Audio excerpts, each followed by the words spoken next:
Hello, I'm Dr. Angela Mashford-Pringle. I'm Algonquin. I'm from Timiskaming First Nation in northern Quebec, but I was born and raised here in Toronto.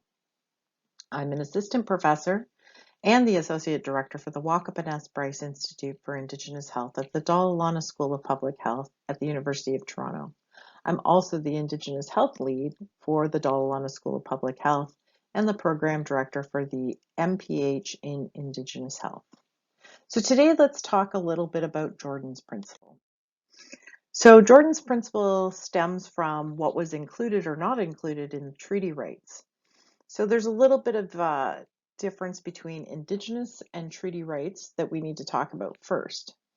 Indigenous people have Indigenous rights that stem from being the previous owners or the previous occupants of the land, and they're considered to be inherent. And they're entrenched in our Constitution Act of 1982, where they say that First Nations, Métis, and Inuit are the original people from this land. Treaty rights, on the other hand, flow from an agreement that was made between First Nations and the Crown, and with the Government of Canada being the Crown representative here. So Nunavut was created out of a modern treaty, and it is for the Inuit, whereas we have all the numbered treaties from 1 to 11 that provide different kinds of rights and privileges. So in the numbered treaties, they talk about the rights to the best education, having money in exchange for using the land, the ability to maintain their hunting, fishing, and agricultural rights. Sometimes they were given clothing and or supplies, cows or carts or other materials. It also talks in two of the treaties, they talk a little bit about health. And Treaty 6 in particular is the one that most people go to when we talk about First Nations health. The medicine chest clause within Treaty 6 states that there would be a medicine chest located in the home of every Indian agent, and they would provide medical care to First Nations. Now, with that being said, it hasn't been updated. Nobody defined what the medicine chest was going to entail. We've had legal court cases where they've started to make definitions about what should be in the medicine chest, but it's still unclear who is responsible for paying for healthcare when the federal government doesn't actually handle healthcare. In the British North America Act, they separated healthcare and education to provinces, but they kept First Nations, Inuit, and Métis responsibilities at the federal level. So this causes a quagmire in policy development and ensuring that everyone gets proper healthcare. So that kind of brings us to today. And today being that, in the early 2000s, Jordan River Anderson was born with a very rare neuromuscular disease that needed complex care.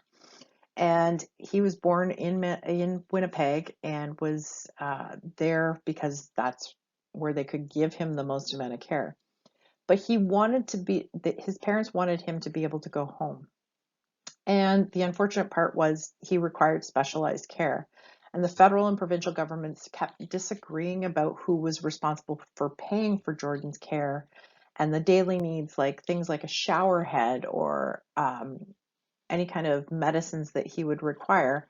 So he never got to go home and died in the hospital at the age of 5. So this story, this experience of Jordan River Anderson and his family started this discussion that we needed to do more for First Nations children.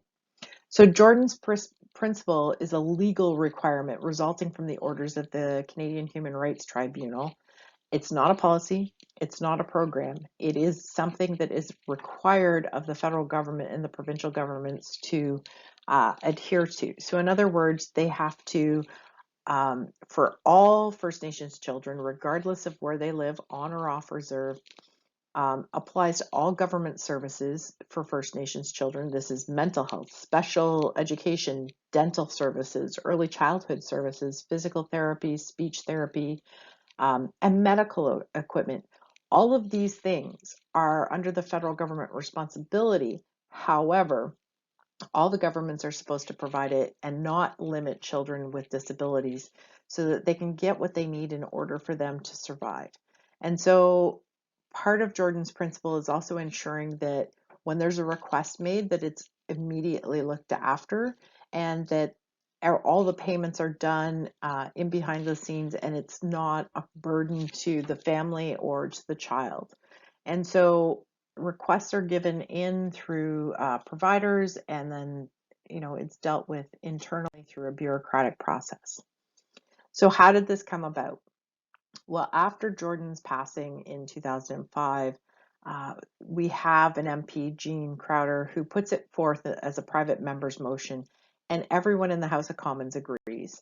And so you start to see everybody in provinces. First of all, it was BC who endorses it. And then the Auditor General creates a report and says they support it.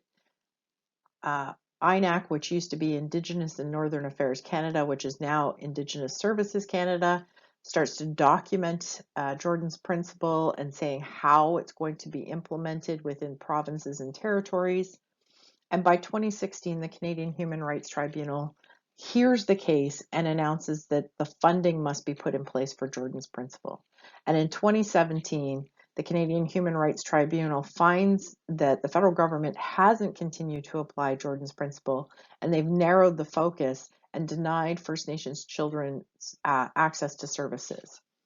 All of this is important because then we have Cindy Blackstock and First Nations Child and Family Caring Society, as well as the Assembly of First Nations, who then try to advocate for increased funding, not only for this, but also for child welfare issues. And so at the same time, both of those are going through, and the Canadian Human Rights Tribunal issues a non-compliance order in 2019 and tells the federal government they must pay. One example of the federal government not paying is in 2017. There was a young girl who couldn't chew her food and needed orthodontic treatment, and it cost about $6,000 to do. The federal government spent $110,000 to try to avoid paying that $6,000. They lost in the end, but they tied it up in the courts, and this child waited another 2 years before she could get the braces that she needed so that she could actually be able to eat. So there's been more than 200,000 requests that have been approved and services provided, but there's a large number of First Nations children and youth in Canada. So they make up at least 20% of the Indigenous population. And we know that one of the biggest issues that we have is suicide and mental health issues for First Nations and Métis and Inuit youth. So we need for the federal government to put some funding into mental health services for First Nations, Métis, and Inuit youth.